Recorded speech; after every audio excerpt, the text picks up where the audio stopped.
Developing now, the State Department security chief and 2 others from the agency have now resigned in wake of the blistering report on the attack in Benghazi. Now, the independent panel, which briefed members on Capitol Hill just today, blames, quote, systemic failures and leadership and management deficiencies within 2 State Department bureaus. The report largely falls under 2 categories, staff and security.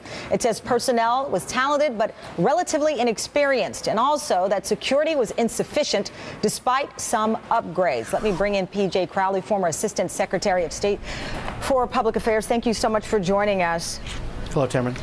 Let me first read Secretary of State Clinton's response to the report, PJ. She says the report provides a clear-eyed look at serious systemic challenges that we've already begun to fix. I'm grateful for its recommendation for how we can reduce the chances of this kind of tragedy happening again. I accept every one of them. As I mentioned, there have been resignations, one of which you were familiar. I think it's Eric Boswell, who you knew.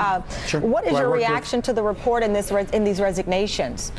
Well, I think the report affirms most of what we know, that the reality is, despite the heroism on the ground on September 11th, the security was inadequate for the threat that they faced, and that as the Accountability Review Board underscored, that there were indicators that for a variety of reasons through the summer leading up to September 11, that the State Department misjudged and underestimated.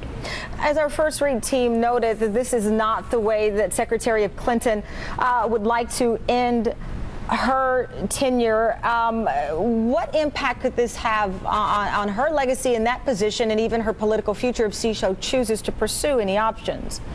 Well, but as the report said also, that the State Department's budget is 1/11th or 1/12th of the Defense Department, and the Defense Department puts a very significant amount of emphasis on force protection, and the State Department needs to as well. As the report details, it does not, whenever you have an unexpected situation, unexpected requirement like we had in Benghazi, it's got to come out of somewhere else. And the State Department has been good over the years of trying to balance these things, but ultimately it needs more resources and more support, more people on the ground to be able to handle what it calls expeditionary diplomacy, which is putting people like Ambassador Chris Stevens in very, very difficult and dangerous situations. But back to the question of what this does for Secretary Clinton's record, and I ask you this, as you know, she's supposed to testify. She will not be able to due to an illness. But this is what former U.S. Ambassador to the UN, John Bolton, had to say regarding Secretary Clinton. Let's play it.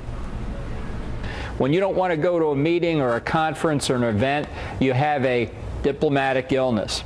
And this is a diplomatic illness to beat the band. I mean, I certainly hope it's nothing serious, but this was revealed in a way that I think was not transparent. PJ, your reaction to that comment? It's outrageous. I mean, look, this happened on Hillary Clinton's watch. It's going to be, part of her record as Secretary of State. I probably use an analogy, which is, in some cases, we won't know for a number of years whether the investments that we've made in countries like Afghanistan, Iraq, or Libya will pay off. Not so long ago, we were bombing Libya in the mid-'80s because of their support of terrorism. Just about 20 years ago, 24 years ago, at this time of year, Libya brought down Pan Am 103. And so in this transition, which is very, very meaningful, but obviously involves risks and costs and dangers, we'll have to wait and see if 5 years from now, 10 years from now, Libya is a constructive player in the national stage. We'll still regret the loss of Chris Stevens and the other 3 Americans, but we'll understand that this was done, and this investment has paid off for the United States, for Libya, and for the rest of the region. P.J. Crowley, thank you so much for your time. I greatly appreciate it. Thank you. Coming up, I'll talk to Colorado Congresswoman Diana DeGette and what she has to say about the spike in gun sales in her state, despite what we all witnessed in Aurora. We'll get her reaction also to the president's remarks in forming this task force led by Vice President Joe Biden. Plus, blizzard warnings are in place from